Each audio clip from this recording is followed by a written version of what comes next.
Bonjour, bienvenue dans ma bibliothèque. Nous sommes à Montréal le 12 mars 2014. Mon nom est Bruno Lalonde. La candidature de Pierre-Carl Pellado ne cesse de provoquer des réactions. C'est invraisemblable. Je n'ai jamais vu cela de ma vie.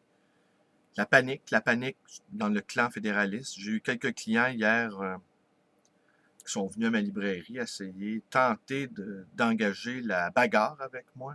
Parce que visiblement, bon, tout le monde sait que je suis un indépendantiste né. Et à l'un de mes bons clients, marocain, juif, séfarade, je lui ai dit, je suis né indépendantiste comme toi, tu es né juif. Est-ce qu'on discute de ça? On n'en discute pas. Je suis né indépendantiste. Point. Je n'ai jamais eu aucun doute sur la question. On est un peuple, ça fait quoi un peuple? Ça assume sa destinée. Aussi, je peux vous confesser ici que j'ai toujours éprouvé de la colère à l'égard des classes bourgeoises, de la bourgeoisie petite, moyenne et grande. En fait, la petite, pour beaucoup d'entre eux, ont plus de courage que la moyenne, et puis la moyenne a encore plus de courage que la très haute.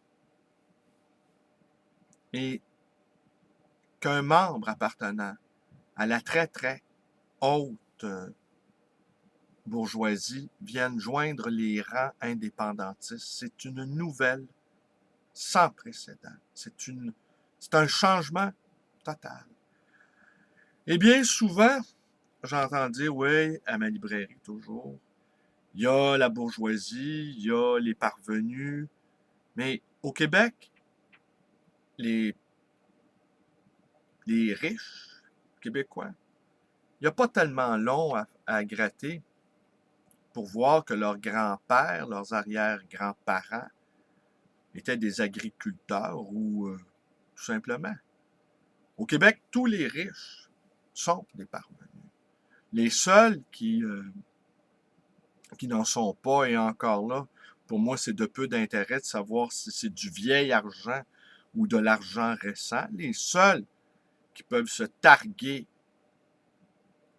d'être une lignée d'argent ancien, ce sont les Anglais, qui, eux, on le sait, ont exploité sans vergogne pendant des générations notre peuple. Alors, sont-ils dignes d'admiration, ces Anglais-là, avec leur vieux cash fait sur notre dos et leur foutue noblesse? Non. Et cette espèce de, de honte qu'on éprouve à l'égard de l'argent frais, de l'argent acquis de fraîche date, eh bien évidemment, cette honte-là, je ne la partage pas, car je n'appartiens pas ni à la catégorie des parvenus, ni à la petite, moyenne et à plus forte raison grande bourgeoisie. Je viens du peuple. Je proviens du peuple. Et j'ai grandi avec les valeurs du peuple. Il y a une noblesse marchande, il y a une noblesse maritime, il y a une noblesse paysanne, il y a une noblesse intellectuelle, il y a une noblesse militaire, il y a une noblesse du peuple également. J'en connais plusieurs de mes amis qui ont grandi parmi le peuple et qui ont fait de belles carrières ou qui ont réussi à faire de solides études et qui sont devenus professeurs, qui sont devenus médecins, qui sont devenus avocats. Et ils ont des points communs. Ils ont tous des points communs qui révèlent leur appartenance à leur classe d'origine. Le respect de la parole donnée, euh, l'amour du travail bien fait, le dédain de l'argent, n'est-ce pas? Même quand on n'en a pas, on peut le dédaigner, l'argent. Comme disait Gérald Godin, qui lui appartenait au peuple, on est trop pauvre pour se priver. L'argent, c'est fait pour être dépensé. On ne thésaurise pas. Oui, l'amour du travail bien fait, le respect de la parole donnée.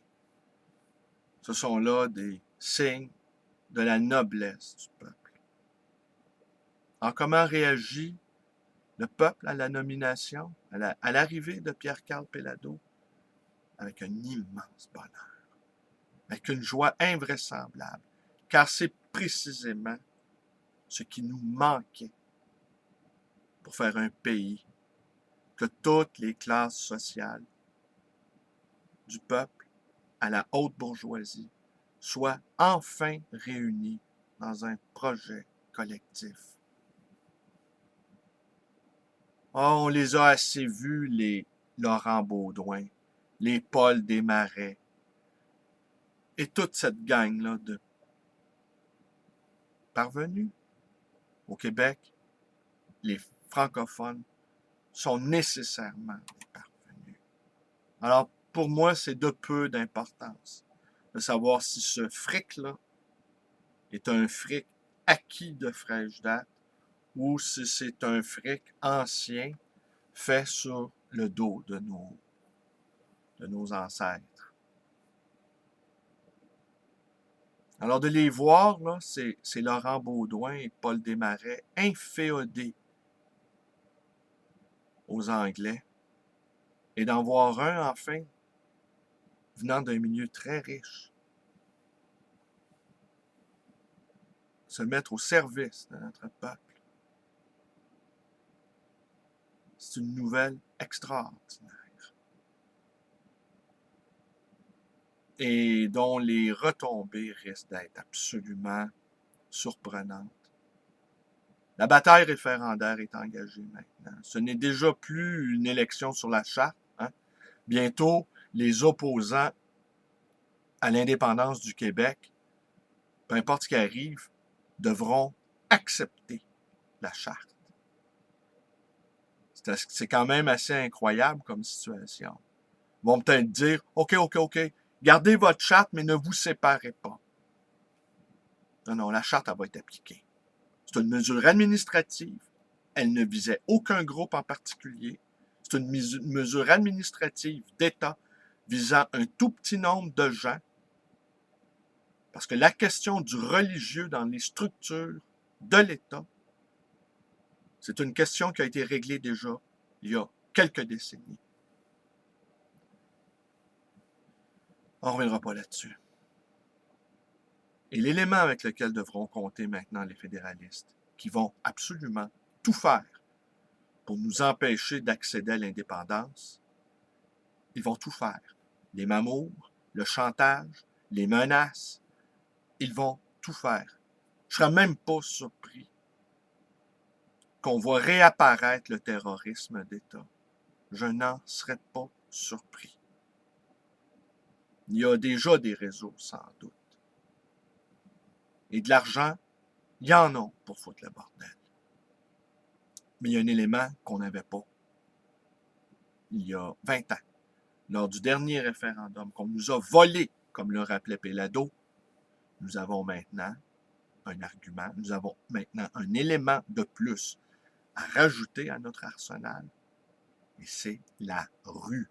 La rue que nous avons vue apparaître au printemps 2012, et n'eût été de cette incroyable créativité des étudiants qui ont forcé le gouvernement Charest à déclencher des élections.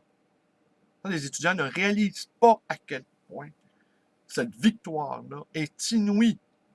Un gouvernement élu démocratiquement a été obligé d'aller en élection suite à la pression de la rue. Eh bien, quand le Canada anglais va nous menacer de partition ou de Dieu sait quoi, la rue va réapparaître. Et nous serons à nouveau des centaines de milliers de personnes à soutenir notre gouvernement indépendantiste.